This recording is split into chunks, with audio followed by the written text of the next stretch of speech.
এক ভাই খুব সুন্দর একটি প্রশ্ন আমাকে করছে, দিদি ভাই আমি রায় পরিবার, আমি যাকে ভালোবাসি সে চক্রবর্তী পরিবার। তো আমাদের দুজনের যদি বিয়ে হয় তাহলে দুই পরিবারের তরফ থেকে ঠিক কীরূপ প্রতিক্রিয়া হতে পারে যদি একটু বলতে। দেখো ভাই, তুমি যেহেতু এই প্রশ্নটা আমাকে করেছো, আমি উত্তর অবশ্যই দেব। খুব ছোট করে উত্তর দিচ্ছি।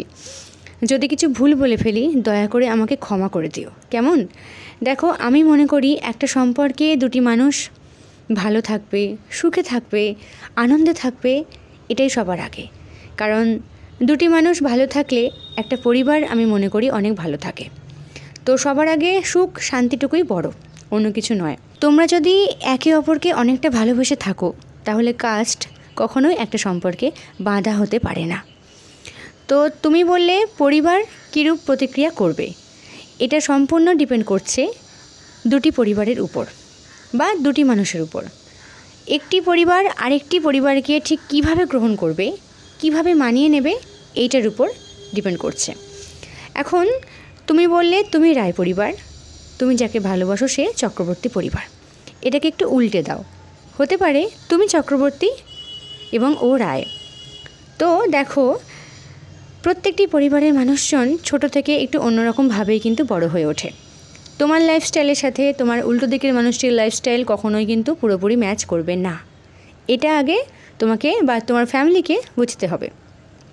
কখনোই তোমার বা তোমার ফ্যামিলির উচিত নয় তার সাথে এইভাবে কথা বলা যে তোমরা এইভাবে রান্না করো, তোমরা এইভাবে এই কাজগুলো করো, আমরা কিন্তু এইভাবে করি না, আমার মা বাবা এইভাবে করে বা আমাকে এইভাবে শিখিয়েছে। এই যে অন্যকে ছোট দেখিয়ে সর্বদা নিজেকে বড় দেখানোর ব্যাপারটা কখনো আনলে চলবে না। সম্পর্ক যদি ভালো রাখতে হয়, আমি এরকম অনেক দেখেছি, একই কাস্টে সম্পর্ক হয়েছে কিন্তু তবুও সম্পর্ক ভালো নেই। তো কাস্ট আলাদা হতে পারে, সেটা ম্যাটার করে না, কিন্তু সম্পর্কটাকে ভালো রাখতে গেলে যা যা দরকার তাই যদি করা যায় তাহলে হোক কাস্ট আলাদা, হোক তুমি চক্রবর্তী ও রায়, তুমি মণ্ডল ও রায়, যাই হোক সম্পর্ক ভালোই থাকবে।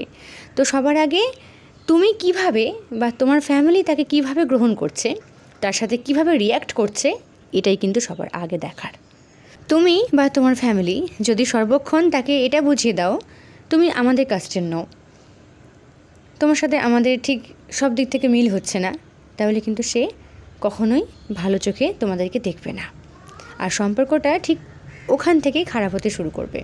তাই কাস্ট আলাদা হোক, সেটা একে অপরকে কখনো বুঝিয়ে দিলে চলবে না। এটা বোঝাতে হবে যে আমরা সবাই এক, তোমাদেরও সবটা ভালো এবং আমাদেরও।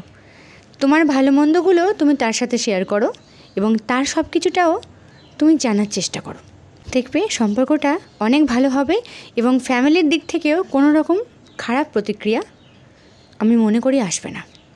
তো প্রতিক্রিয়াগুলো খারাপ তখনই হয় যখন একে অপরের সাথে খারাপ বিহেভিয়ার শুরু করা হয়।